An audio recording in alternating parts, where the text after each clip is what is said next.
Good morning. Like Tom said, my name is Rob Hyde. I am a Great Lakes Program Officer with Environment and Climate Change Canada. And for my presentation today, I'm going to spend a few minutes to highlight a really important commitment that's being made to restore and protect the Lake Superior ecosystem, as well as an approach to achieve this commitment in a cooperative and coordinated manner called Lakewide management. The majority of my presentation, however, will be sharing information really on the physical and chemical component of the ecosystem and to shed light on the status of fish community objective for Lake Superior related to habitat and contaminants. Specifically, I'm going to demonstrate that although the major habitat types are in generally good condition from a lake-wide perspective, that there are regional differences and some habitats are under high stress. In terms of contaminants, there has been a lot of success in reducing the release of emissions into Lake Superior from the Lake Superior Basin, but some contaminants continue to drive the need for fish consumption advisories. So to explain lake-wide management, you really begin with a commitment that was made between the United States and Canada to restore and maintain the chemical, physical, and biological integrity of the waters of the Great Lakes. And with an origin back to 1972, this agreement has contributed to many accomplishments in restoring and protecting Great Lakes water quality over the past 45 years. The photo on the screen is from the signing of the latest amendment or update that took place in 2012. The Great Lake Water Quality Agreement includes 10 annexes which help guide the efforts needed, and today I'm speaking from under the Lakewide Management Annex, which asks us to take a look at all the issues from a lake-by-lake perspective, recognizing that each of the Great Lakes is unique. So what is Lakewide Management? I explain Lakewide management as a process. It's an ongoing process that seeks to gain and maintain a common understanding of how the ecosystem is doing, what is stressing the ecosystem, and what additional actions are necessary.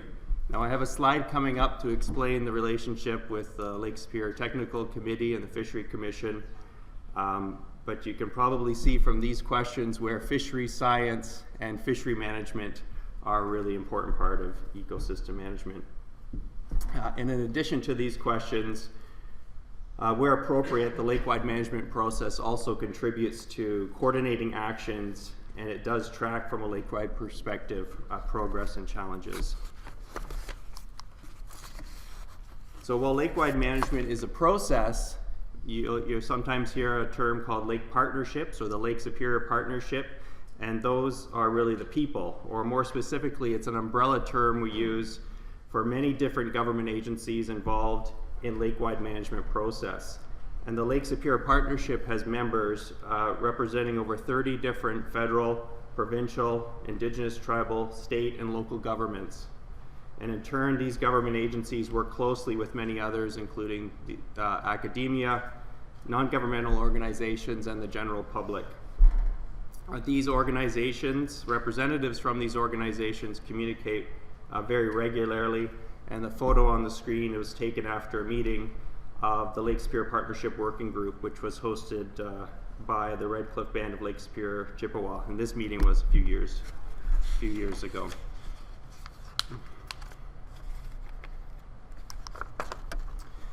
And that brings us to the LAMP, or the Lakewide Action Management Plan, which is a document. So we have the process, we have the people, and this is the document. This is the document that we have that answers those questions. It answers how the lake is doing, it answers what is stressing the lake, and it includes corresponding actions. And in 2015, when the current LAMP was largely prepared, 27 government agencies made commitments to contribute to implementation of the Lakewide Action Management Plan. And since 2015, the partnership membership has grown, and I suspect even more agencies will be reflected in the next lamp. This slide also acts as my acknowledgements page because the information I'm going to be sharing on the physical and chemical components of the ecosystem was made possible by our collective Lakewide management efforts, which are documented in the Lakewide Action Management Plan. And I'm one of many people from these agencies that could be sharing it with you today. So back to the relationship with the Lake Superior Technical Committee. This is the only picture of a fish that I have in my presentation, but it's not a picture of fish. It's a picture of a person, and it's because in practice there's a strong connection between the Lake Superior Partnership and the Lake Superior Technical Committee because of people. So this is Henry Quinlan from the U.S. Fish and Wildlife Service on the screen. He's a member of the Lake Superior Technical Committee, but he's also a leader in the Lake Superior Partnership, specifically co-chair of the Lake Superior Partnership's Aquatic Community Committee. His counterpart from Canada, who I bug on fishery issues, is Kyle Rogers and his group from the Ontario Ministry of Natural Resources and Forestry.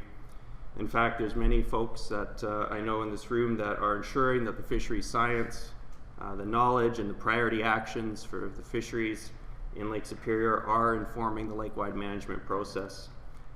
And so the groups are mutually supportive and in some ways integrated because we have many shared objectives for the lake. So now I'm turning to the meat of my presentation. So I'm up here a lot today, but it's really three small presentations: Lakewide management, habitat, and contaminants. And so I'm moving on to habitat.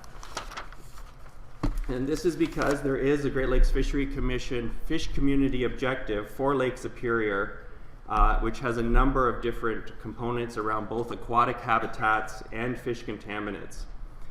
The status of this objective has been graded a B+ currently, which means that the habitats are generally good at a lakewide scale, but there are regional differences, and there are fish contaminant concerns in some areas.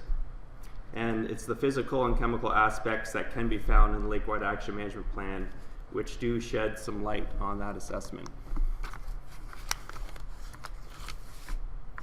So I'll start with the physical here. And to understand our physical assessment of the Lake Superior ecosystem, we have to look back at the Lake Superior Partnership's Lakewide Biodiversity Assessment, and a special recognition here to the Nature Conservancy of Canada, who partnered with us in doing this assessment. It was this assessment that we did a few years ago that informed a biodiversity conservation strategy for Lake Superior, and it's reflected in the Lakewide Action and Management Plan, where agency commitments to implementation are made.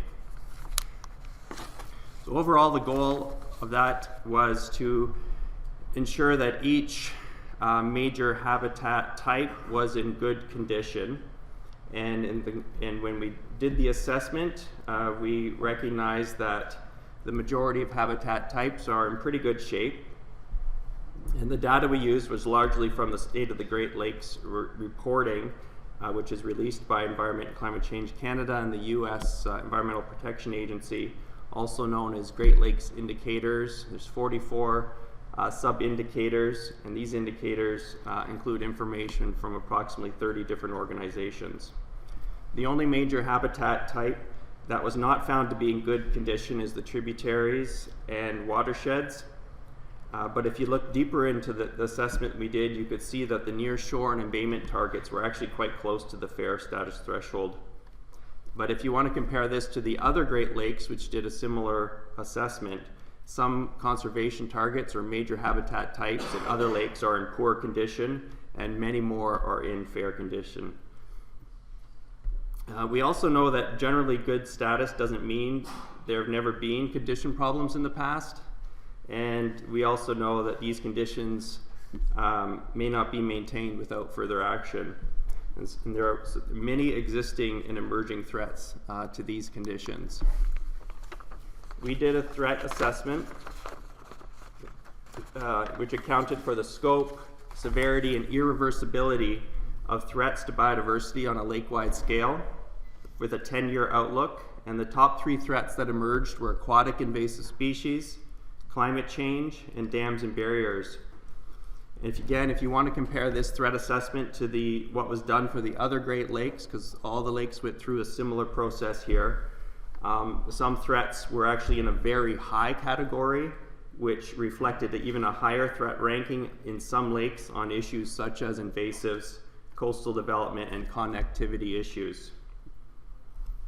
So this is all pretty high-level stuff, lake-wide management stuff.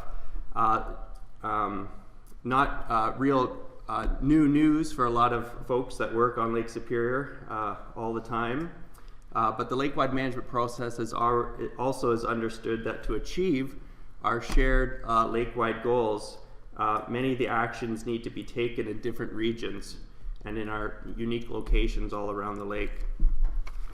So to support that, we also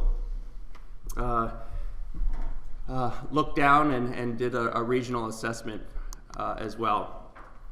And so even though Lake Superior is in generally good condition, it's not equally good all around the lake. So there are some excellent conditions and some poorer conditions.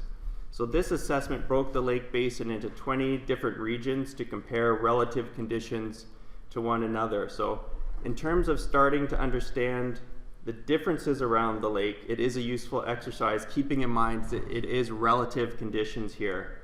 So if you do relative conditions, for example, for the entire Great Lakes Basin down into Ohio, and you only use data from the United States, then parts of the Upper Peninsula of Michigan and Wisconsin become the baseline for relatively best conditions. But when you include Canadian data in a Lake Superior, that includes the longest undeveloped shoreline anywhere in the Great Lakes, the relative conditions look something like this.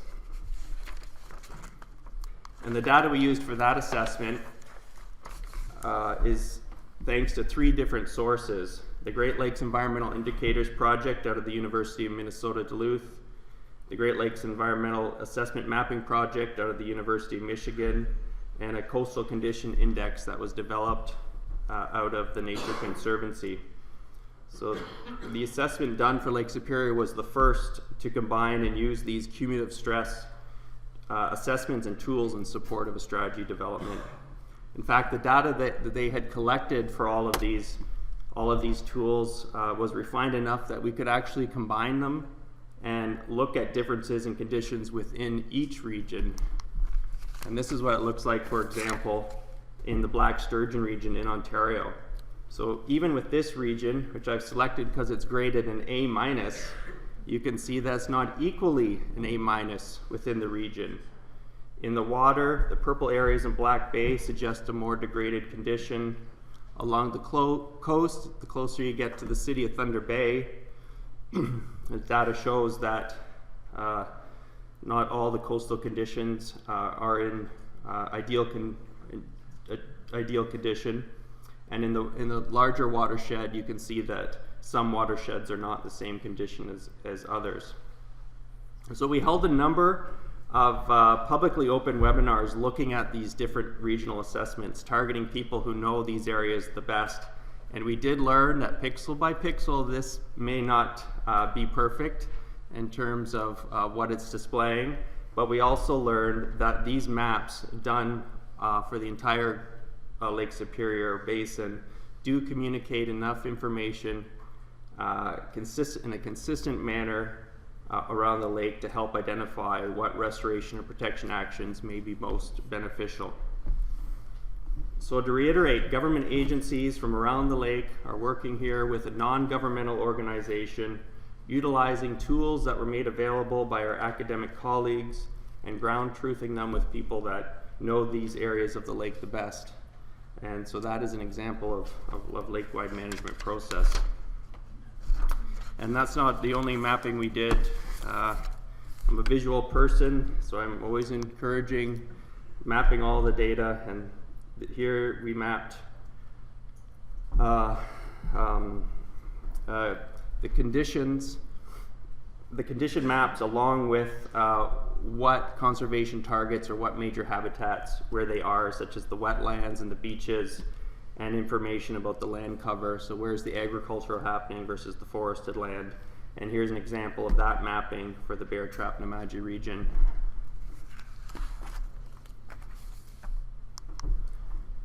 Another series of mapping was the important habitat areas identified to date by the Lake Superior Partnership. And for this map, we also overlaid it with who owns the land for each of these regions. So we did this sort of mapping for every region all around the lake, as well as this assessment, which informed our biodiversity conservation strategy for Lake Superior, and in turn commitments to action were made in the 2015 to 2019 Lakewide Action and Management Plan.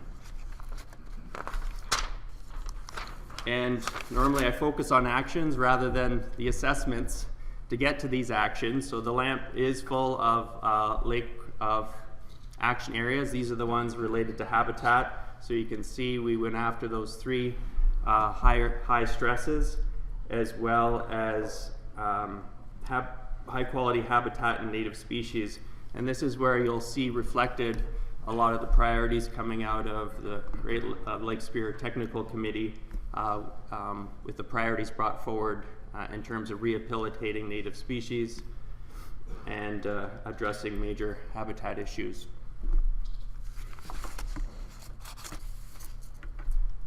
So now I'm transitioning to chemicals. And you know I've transitioned to chemicals because my photos have gone from nice habitats to things like this, and my maps have turned to graphs and charts. But this is an important photo. This is of Minnesota Power doing some PCB, phasing out PCBs that exist in the Lake Superior Basin. So we have an objective in Lake Superior to have zero presence of PCB containing products in the basin. We're almost there, and some of it is thanks to the work from our power companies that are phasing them out. We've had a lot of success in the last 25, 30, 40 years in reducing contaminants getting emitted into the Lake Superior Basin. There's a special program in Lake Superior called the Zero Discharge Demonstration Program, which targets 9 specific toxic chemicals, PCBs being one of them. The latest inventory looks like we've collected over 95% of the inventory PCBs in the Lake Superior Basin. It targets a number of banned pesticides to eliminate them from the basin.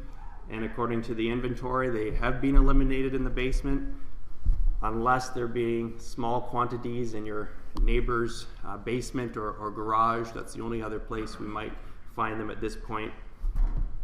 Dioxin discharges have been released by 88% since the 1990 baseline. And here is the display of it for mercury, which is 82% reduction since the 1990 baseline. You can see the last remaining sources are tied, where everything is tied to our economy. Here it's with the taconite mining in Minnesota, as well as there is 1 or 2 coal-fired power plants still remaining in the U.S. side of the basin, although there's other smaller sources as well.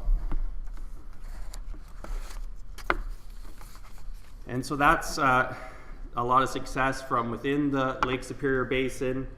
The emissions from beyond the Lake Superior Basin are also declining. So for example, here's atmospheric mercury concentrations, which have consistently trended downward. And this is graph showing data since 1996.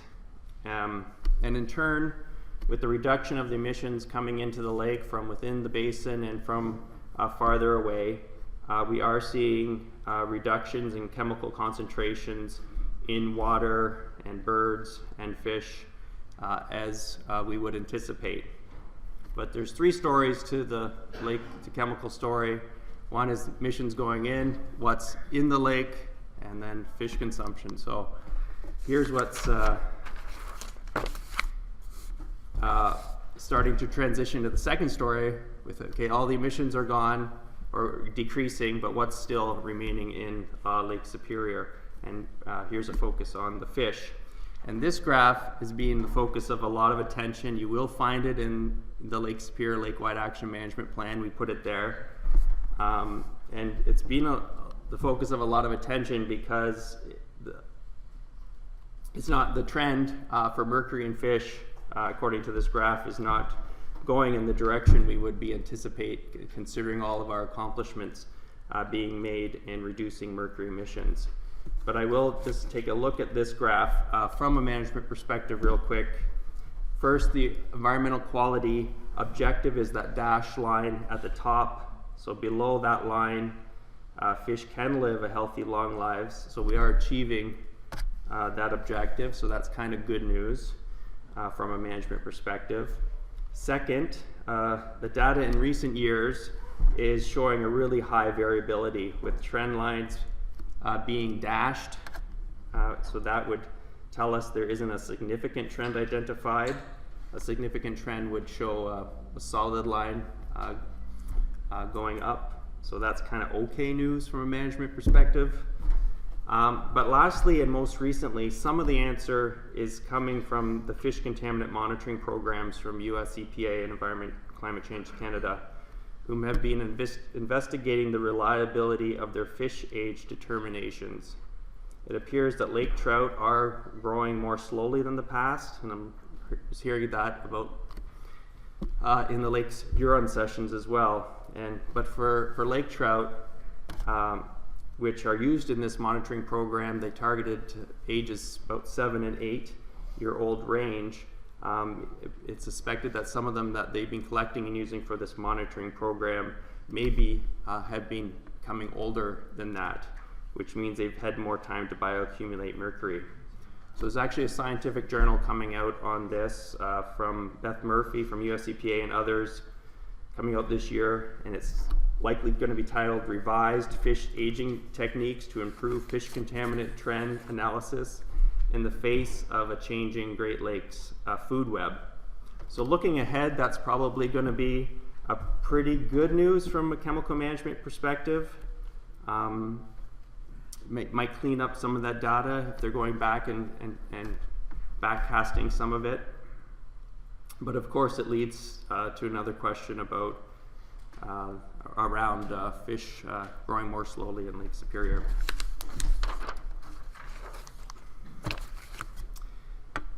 So again, in response to significant reduction of chemical discharges and emissions, the concentrations of chemicals in the environment are declining, and that's great news. But again, the work isn't over. Here's a graph of what is in a typical top predator fish for Lake Superior. This would be lake trout, of course, found today. And I picked this graph from the State of the Great Lakes reports because it really tells so many different stories. And I'll walk you through one of the stories here, but I don't know how scientists or researchers can slip these into reports, and I think you could do a 2-hour lecture just on this as your backdrop here. But let's focus just on that top bar for today. Red is PCBs. That was banned decades ago. Green, largely those long ago banned pesticides like toxaphene and DDT. Yellow is the long regulated mercury contaminant. And so this is really a big continuing mark from a different time, and why today we continue to keep such a focus on them. But as a society, this kind of is showing that we've also learned some important lessons about chemical management. As a society, the use and release of toxic chemicals are much more controlled than in the past. And when a concern is identified, as a society, we are a lot quicker to respond. Often we'll even see voluntary responses, but we also are quicker to put in regulations when needed. So the blue colors are kind of the more recent mark, what we're leaving into the lake. And these are PBDEs and PFCs and other kind of flame retardants. And then, in addition to this body burden, at very small concentrations, our researchers can detect a wide range of other chemicals that we use in our everyday lives, which can also make their way into our waters and into our fish. The other chemicals that can be detected includes the ones that are found in our homes, like our medicine cabinet, and pharmaceuticals and personal care products. And these chemicals, they do improve our lives, but as they exit or wash off our bodies or find other ways to make their way into the environment, they can be detected. So in 2016, the tribes in the 1854 ceded territory looked at 25 sample sites representing human-impacted sites, undeveloped sites, and sites frequented for subsistence harvesting in Lake Superior and the watershed. And the results, their results of detections at each site ranged from finding 3 to 10 emerging chemicals in fish, 1 to 30 emerging chemicals in sediment, and 3 to 64 emerging chemicals in water. And the slide here summarizes emerging chemicals found in fish during their study, and it's courtesy of the Grand Portage Band of Lake Superior, Chippewa. So DEET, which is an insect repellent, was found at all sites, but other chemicals could also be detected at some sites. The ones listed here are known as antibiotics and antidepressants and other types of common pharmaceutical medicines. So it's important to note that these detections are at very low concentrations, and most of these chemicals are considered non-toxic. However, at the same time, it has raised some questions and concerns about potential impacts.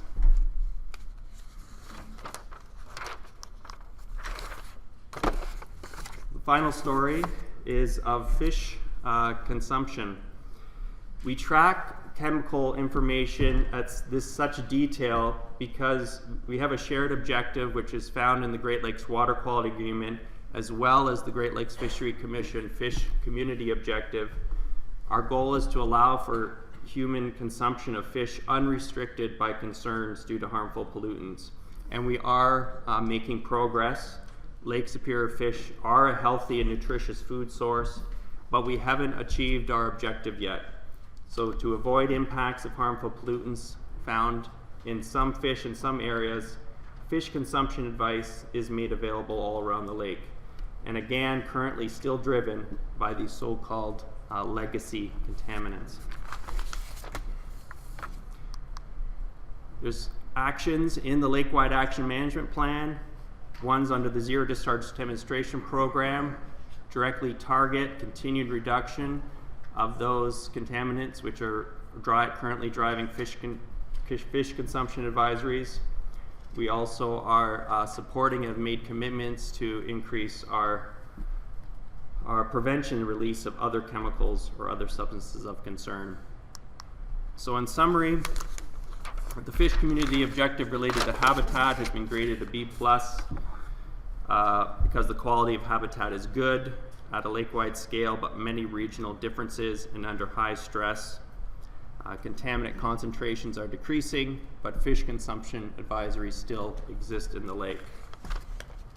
And in terms of recommendations, we should be continuing our efforts to restore and protect aquatic habitats. We should continue our efforts to reduce the release of contaminants in the basin. And if you want more detail on what some of those actions could be, take a look at the Lakewide Action Management Plan, which includes a set of actions. Thank you very much.